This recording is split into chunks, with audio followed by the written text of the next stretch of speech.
Bienvenue sur Africa 24 dans cette nouvelle édition de l'Africa Tonight. Voici les titres de l'actualité. Le maréchal Khalifa Haftar officiellement candidat à l'élection présidentielle en Libye. Une candidature annoncée ce mardi 16 novembre à quelques semaines du scrutin. L'homme fort de l'Est libyen prône l'unité, l'indépendance et la souveraineté du pays. La grogne de la population en Tunisie. Le 14 novembre, ils étaient plus d'1 millier à s'être rassemblés devant le Parlement, et ce en vue de dénoncer les mesures fortes prises par le président Kais Saied. Et puis un nouveau programme de financement en vue de renforcer la résilience des populations et du Sahel face au changement climatique. Le FIDA et le Fonds vert pour le climat ont annoncé à la COP26 un investissement de 143 millions de dollars. Les détails à suivre dans ce journal. Mais tout d'abord, la mort de 11 civils en Centrafrique. Ils ont été tués ce dimanche lors de combats entre rebelles et militaires centrafricains. Des combats qui se sont déroulés dans le nord-ouest du pays. Selon le préfet de Ouampende, Dieudonné Yougena, des rebelles se sont infiltrés dans un marché situé près du village de Man. Dans les détails, 9 hommes et 2 femmes figurent sur la liste des victimes. Un bilan auquel s'ajoutent également 8 blessés. Dans l'actualité également, le bilan s'alourdit en Ouganda. Les 2 explosions survenues ce mardi dans la capitale Kampala ont fait au moins 3 morts et 33 blessés. Une information divulguée par le porte-parole de la police, Fred Enanga. Ces incidents qualifiés d'attentats suicides ont été perpétrés selon la police par un groupe local lié aux ADF, les forces démocratiques alliées qui sèment aussi la terreur dans l'est de la République démocratique du Congo. Selon la Croix-Rouge ougandaise, parmi les 33 personnes blessées, 21 sont des policiers.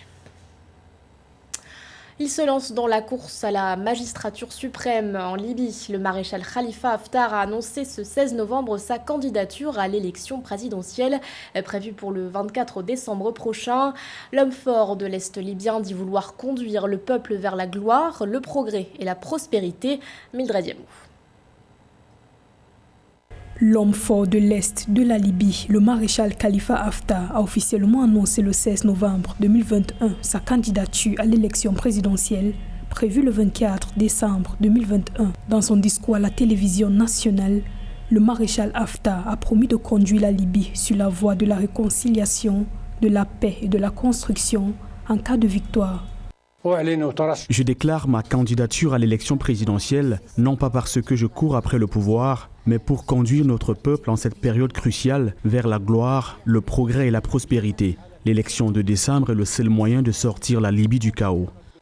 La candidature du maréchal Haftar, soutenue par des acteurs régionaux impliqués dans le dossier libyen comme l'Égypte et les Émirats arabes unis, survient 2 jours après celle de Saïf al-Islam Kadhafi, le fils de l'ex-dirigeant Mouammar Kadhafi. Le 22 septembre 2021, le maréchal Haftar, âgé de 77 ans, s'était provisoirement retiré de son poste à la tête de l'armée nationale libyenne, conformément à la loi électorale, pour pouvoir se présenter à l'élection présidentielle. Le maréchal Haftar est l'homme des Émirats et même d'Israël, si l'on en croit la visite de son fils dans l'État hébreu, et cette visite étant reconnue par le ministre des Affaires étrangères de ce pays. En outre, son offensive meurtrière de 2019 est dans toutes les mémoires. Il bénéficiait déjà du soutien inconditionnel des Émirats, mais aussi de la France et de la Russie. Aujourd'hui, s'il se présente, on est à peu près sûr que ce n'est pas dans l'intérêt de la démocratie, puisqu'il a essayé par tous les moyens de prendre le pouvoir par la force. Il a déjà le soutien des Israéliens et des Émirats, mais il risque aussi d'avoir le soutien des Européens s'il leur promet de lutter contre l'immigration clandestine africaine, comme l'avait fait Kadhafi après la sortie de l'embargo. Donc si victoire il y a, avec ou sans trucage, on est sûr que le Haftar ne sera pas l'homme de la stabilisation de la Libye, encore moins de sa démocratisation. La loi électorale permet au maréchal Haftar de pouvoir retrouver son poste militaire s'il n'est pas élu. Khalifa Haftar est une figure controversée dans la politique libyenne. En 2019, il avait lancé une offensive d'1 an sur la capitale Tripoli sous prétexte de contrer les groupes armés. Il a ainsi été accusé de crimes de guerre et d'établir une dictature militaire dans le pays. La rue grondait le dimanche 14 novembre en Tunisie. Plus d'1 millier de Tunisiens s'étaient rassemblés devant le siège du Parlement à la suite de l'appel lancé par les citoyens contre le coup d'État. Une mobilisation organisée en vue de protester contre les mesures prises par le président Kais Saied le 25 juillet dernier. Aïssatou Bari.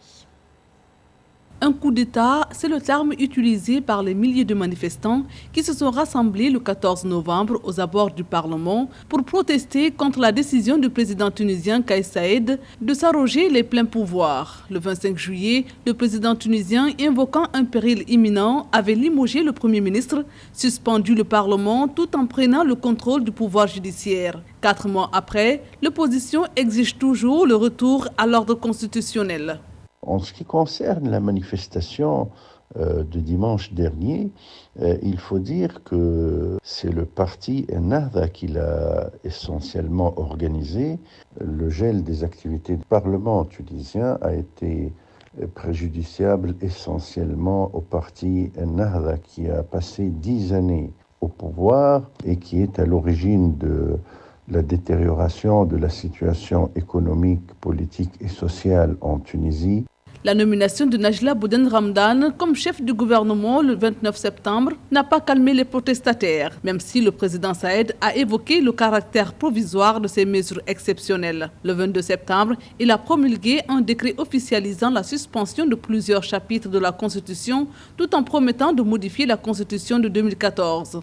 Le président a donner l'ordre au ministre des Nouvelles Technologies de communication de mettre en place une plateforme. À travers cette plateforme, le peuple dans son ensemble est convié à présenter ses propositions pour la refonte du système politique tunisien. Ces propositions vont être donc recueillies, répertoriées et classifiées par une commission spécialisée en droit constitutionnel qui vont, sur la base des propositions populaires, présenter un projet de réforme de la Constitution qui va être à son tour soumis au référendum populaire. Des organisations non gouvernementales tunisiennes et internationales sont montées au créneau pour critiquer un accaparement du pouvoir et affirment craindre pour les droits et libertés publiques. En seulement 3 mois, la justice militaire a lancé des enquêtes ou jugé au moins 10 civils, selon Amnesty International. L'actualité, c'est aussi l'ouverture ce 16 novembre du 3e sommet des filles africaines au Niger. Cet événement organisé dans la capitale Niamey est placé sous le thème culture, droits humains et responsabilité, accélérer l'élimination des pratiques néfastes. Au cœur de ces échanges qui s'étendent sur 2 jours, la problématique du mariage précoce ou encore la question de la scolarisation des filles. À la veille de ce sommet, Human Rights Watch avait d'ailleurs lancé un appel aux dirigeants africains. L'ONG estime que les gouvernements devraient donner la priorité à l'éducation des filles enceintes et des adolescentes mariées. Si globalement la COP26 laisse derrière elle un goût d'inachevé, quelques accords concrets ont néanmoins pu être scellés. Durant cet événement, le Fonds vert pour le climat et le Fonds international de développement agricole se sont engagés à accroître la résilience des populations face au changement climatique dans la région du Sahel. Un nouveau plan d'investissement de 143 millions de dollars est prévu à cet effet. Aïssatou Bari. Un montant de 143 millions de dollars a été annoncé lors de la COP26, dénommé Programme africain de gestion intégrée des risques climatiques. Il va opérer dans 7 pays du Sahel. Le programme a déjà reçu un don de 82,8 millions de dollars du Fonds vert pour le climat et un cofinancement de 60,4 millions de dollars du FIDA, de la BAD et de l'African Risk Capacity. Les actions concrètes, c'est le moment de les poser. Il est important donc de réfléchir à comment rendre ces ressources-là utiles au continent africain et spécifiquement à la région du Sahel. Je crois que le problème part juste donc de la nécessité d'avoir des données fiables, d'avoir une compréhension réelle des problèmes et aussi trouver l'approche la plus utile pour que ces problèmes-là soient véritablement résolus. La région du Sahel est l'une des plus vulnérables aux effets du changement climatique. Les pays du Sahel se classent parmi les 20% les plus vulnérables et les moins préparés au changement climatique. 3 pays, le Niger, le Tchad et le Mali, font partie des 10% les plus à risque.